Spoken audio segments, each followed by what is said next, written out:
اسلامی تو قرآن نے بتایا گیا دین ہوتا کیا ہے.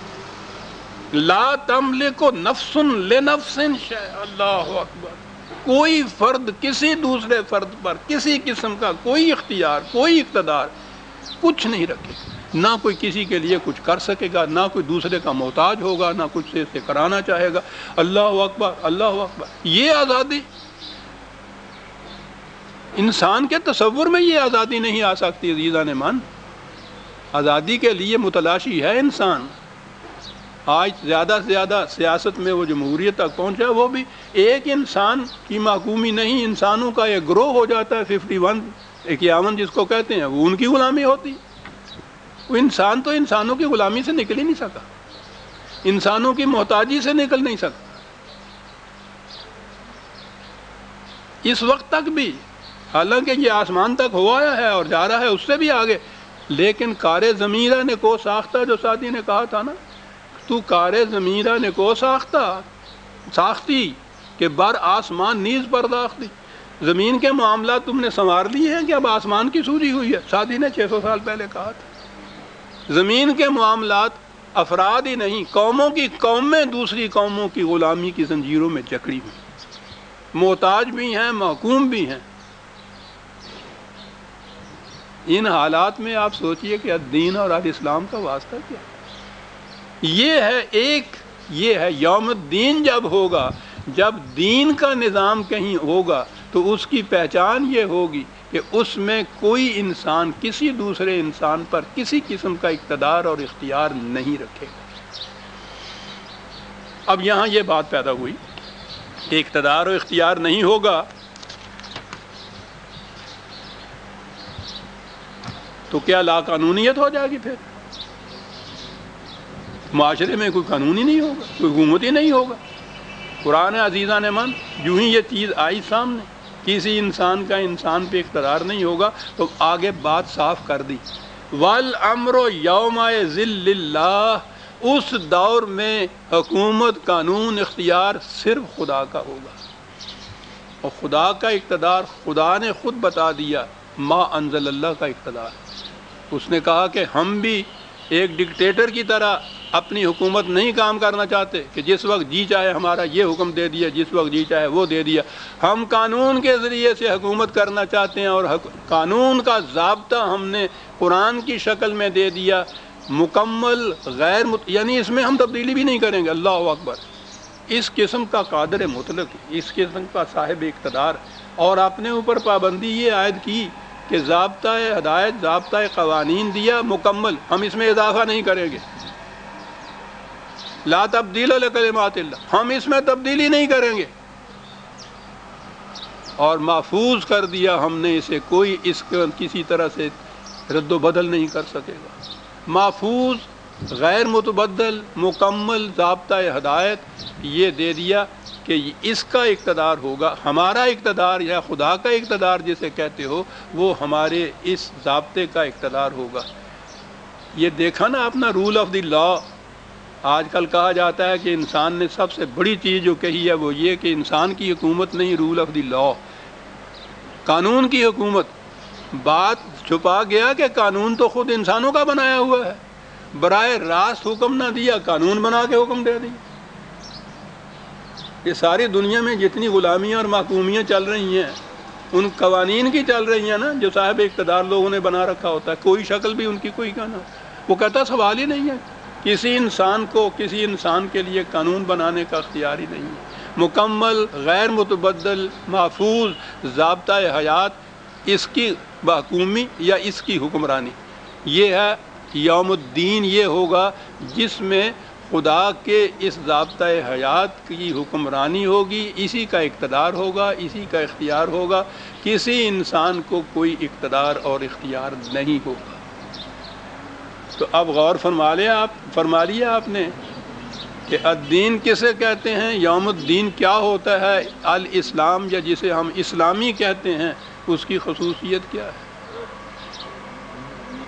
کوئی ضابطہ، کوئی قانون، کوئی نظام جس میں حکمرانی یکساں خدا کی کتاب کی ہے، وہ ہے الدین، وہ ہے الاسلام، وہ ہے اسلامی، اور جس میں ذرا بھی کسی انسان کا اقتدار و اختیار آ گیا وہ شرک ہے، توحید نہیں ہے، غیر اسلامی ہے، اسلامی نہیں ہے۔ لا یشرک فی حکم ہی احدا، خدا اپنے کے حکومت میں کسی کو شریک نہیں کرتا۔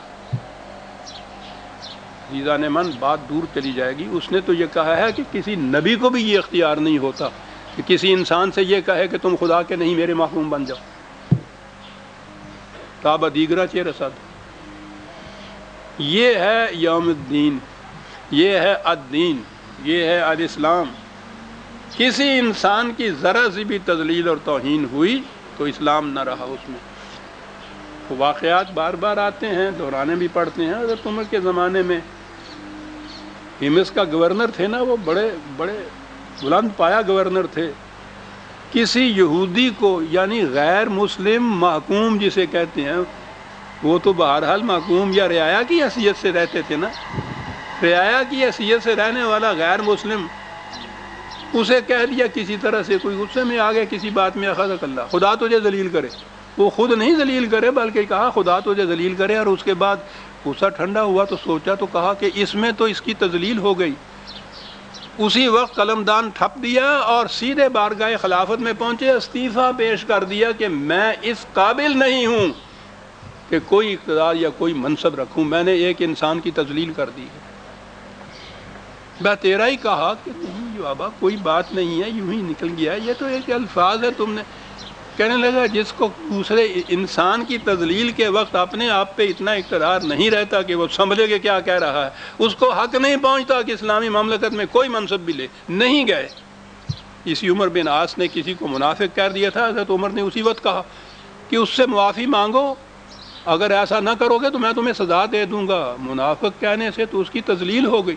یہاں روز کفر کے فتوے جڑے جاتے ہیں۔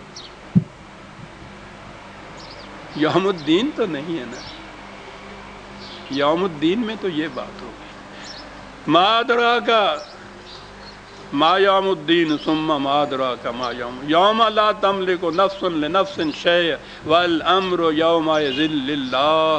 اللہ اکبر، آ گیا نا 4 لفظوں کے اندر سارا ہی اسلام کا نچوڑ اس کے اندر، اور اسی پہ یہ سورہ الانفطار ختم ہوئی۔ عزیزان من، کیسا حسین خاتمہ ہے جیسا اس کا۔ اور اس کے بعد آ گئی 83ویں سورت، سورہ التفیف، اور عجیب آپس میں کہتے ہیں ربط نہیں قرآن کے اندر ہے، محرم نہیں ہے، تو ہی نواحہ راز کا۔ یہاں جو کہا ہے کہ الامر یومئذ للہ، اس میں لا تملک لنفس کے اندر حکومت کا شائبہ نظر آتا ہے، اختیارات سیاسی نظر آتے ہیں، لیکن دوسری چیز جو میں نے ابھی عرض کی، محتاجی تو معاش میں ہوتی، یہ بڑی محتاجی ہوتی۔ اقبال نے جب کہا تھا کہ کس نہ گردد در جہاں محتاج کس، نقطۂ شرع مبیں این نست و بس، خوب انداز تھا اس شخص کا، کوئی فرد کسی دوسرے کا محتاج نہ ہو، شریعت کا نقطۂ ماسکہ یہ ہے اور بس، بات ختم ہوئی۔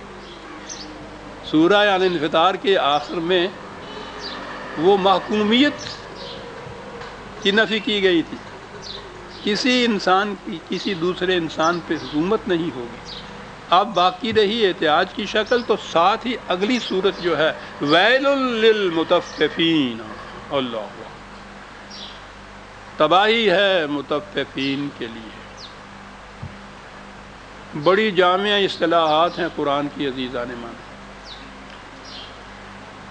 اس دور میں ابھی یہ جسے آپ کیپٹلزم کہتے ہیں، نظام سرمایہ داری کہتے ہیں، یہ اس ایک منظم شکل کے اندر ابھی نہیں آیا تھا تو ساری دنیا میں یہ، لیکن جس طرح سے ہمارے اس دور میں آ کے اس نے ایک تنظیمی شکل اختیار کر لی ہے، یہ ایک ازم بن گیا ہے، ابھی اس زمانے میں ایسا نہیں تھا۔ اس لیے اس کے لیے ایک جامع اصطلاح تو نہیں، لیکن سرمایہ داری کے نظام کے جتنے بھی عناصر ترکیبی ہیں، کانسٹیٹوئنٹس ہیں، جن سے یہ مرکب ہوتا ہے، جو اس کی الگ الگ خصوصیتیں ہیں یہ موجود تھیں، تو قرآن میں ان کو الگ الگ گنا کے جب جمع کیا جائے تو نظام